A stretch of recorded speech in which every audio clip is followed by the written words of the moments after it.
আপনারা সবাই কেমন আছেন? আশা করি ভালো আছেন আপনাদের। আমরা আলহামদুলিল্লাহ ভালো আছি। আমরা আজকে আসলাম ঈশ্বরগঞ্জ থানায় সরিষা ইউনিয়নের চাপিলান্দা গ্রামে মোহাম্মদ সাকিব হাসানের নবজাতক শিশু মোহাম্মদ সাজিদ আহমেদ তার নামে বৃক্ষরোপণ করতে আসলাম। আজকে আমরা আমাদের স্লোগানটি হচ্ছে একই শিশু দুটি বৃক্ষ লাগাবো বৃক্ষ তারাবো দুঃখ। এই স্লোগান নিয়ে আজকে আমরা এই জায়গায় আসলাম। আমাদের উদ্দেশ্যটা হচ্ছে আপনার যে অনেক জায়গায় আমরা যে সময় অনেক রৌদ্র থাকে, আমরা অনেক সময় রোদের জন্য কোনো জায়গায় দাঁড়াতে পারি না। এবার তারপরে হচ্ছে আবহাওয়ার জন্য অনেক ক্ষতি হয়, আমরা ঠিক মতন আবহাওয়া পাই না। এরপরে আরও অনেক ঝামেলা হয়।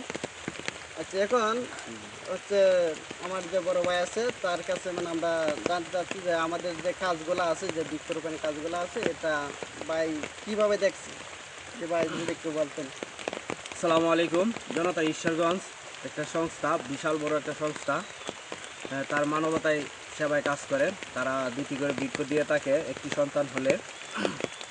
তাদের কাজগুলো অনেক ভালো এবং তাদের যেন আরও বেশি পরিমাণে তারা কাজ করতে পারে, তার জন্য আমি বলবো যে আরও বাংলাদেশের যে কোনো প্রান্তে এই জনতা ঈশ্বরগঞ্জ ছড়িয়ে যায়, তার জন্য সবাই দোয়া করব।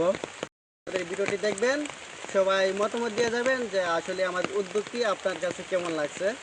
আর তাছাড়াও আপনাদের সবার কাছে আমাদের একটি রিকোয়েস্ট, যে ঈশ্বরগঞ্জ থানার ভিতরে যে জায়গায় কোনো বাচ্চা জন্মগ্রহণ করবে আমাদেরকে অবশ্যই জানাবেন। আমরা পুরো ঈশ্বরগঞ্জ থানার ভিতরে আমাদের সংগঠনের অ্যাডমিন মডারেটর স্বেচ্ছাসেবিকরা আছে। আপনারা যদি তথ্য দেন, ইনশাল্লাহ আমাদের টিমগুলো পৌঁছে যাবে।